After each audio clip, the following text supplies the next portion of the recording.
చెప్పుడేమో సవాలేమో నేనే తెలంగాణ భవన్కి వస్తా అన్నాడు. మరి ధైర్యం జాలినట్టుంది. తోక ముడిచిండు. నేను భవన్కి రాను, అసెంబ్లీ ముంగట అమరవీర స్తూపం కాడు ఉంటే గిడికే రాండ్రి అన్నాడు. సరే నువ్వు మాట మార్చినావు, తోక ముడిచినావు, కానీ మేమెందుకు పోతాం?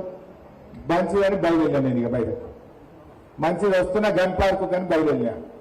బయలుదేరితే పోలీసు వాళ్ళని అడ్డం పెట్టి అరెస్ట్ చేసి నన్ను తీసుకుపోయి పోలీస్ స్టేషన్లో పెట్టారు.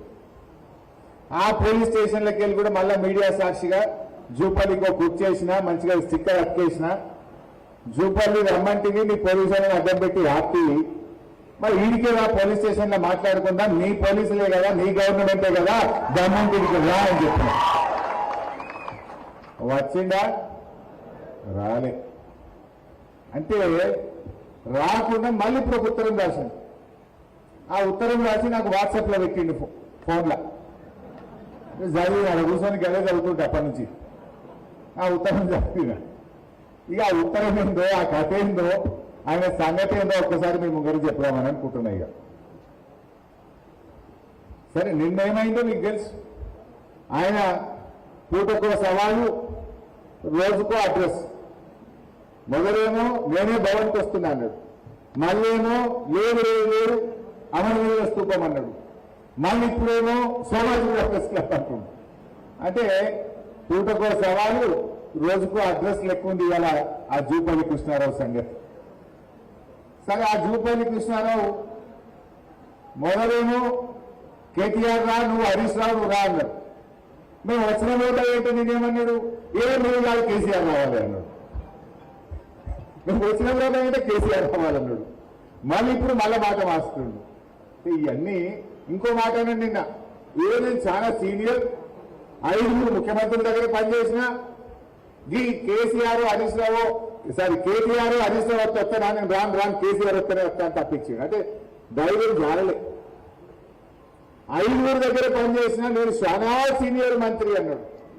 నీ సీనియర్ కథ ఏందో, నీ కథ ఏందో ఇప్పుడు చెప్తా. ఇక ఉత్తరం రాసింది, నాకు ఉత్తరం వాట్సాప్లో వచ్చింది. మీరు జరగాల భయ్, మొత్తం స్క్రీన్ ఎవరు అడ్డం ఉండదు, స్క్రీన్లో చూపిస్తాను సంగతి. ఉత్తుత్త మాటలు చెప్పా, ఒక వీడియో చూపించి చెప్తా. ఇక బట్టలు ఇప్పాలి జరుగురి, మొత్తం జరుగురే బిడ్డ, మీరు కూడా జరగాలి భయ్.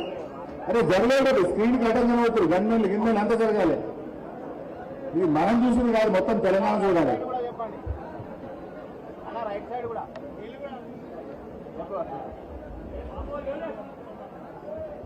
రైట్. జూపల్లి కృష్ణారావు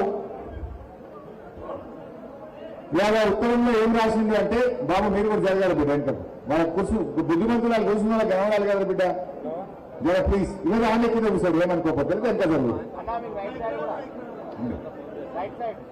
మీకు గణమత్తలేదా? మీరంతా ఇక తప్పదా, ఏమనుకోలేదు ఇక జరుగుతుంది వాళ్ళ గణమత్తారు. చలో అన్న నూరా వాళ్ళు పోతున్నారు.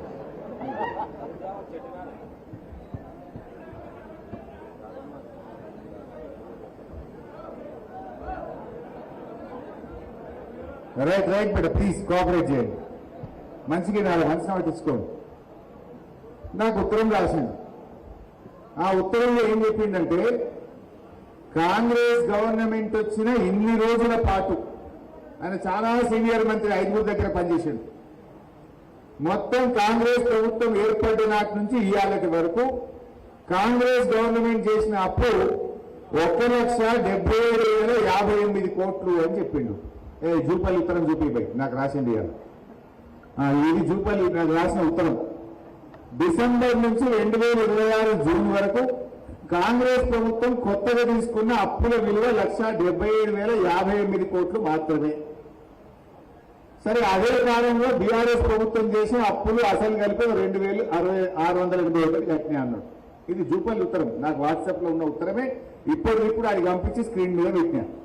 ఎంత అప్పు చేసిందంటే కాంగ్రెస్ ఎంత 1,77,058 కోట్లు అని జూపల్లి నాకు ఇవాళ ఇప్పుడు రాసిన ఉత్తరం. ఇప్పుడే నా ఫోన్లో ఉన్నది, ఆ ఫోన్లోకి వెళ్ళి తీసి పెట్టినా.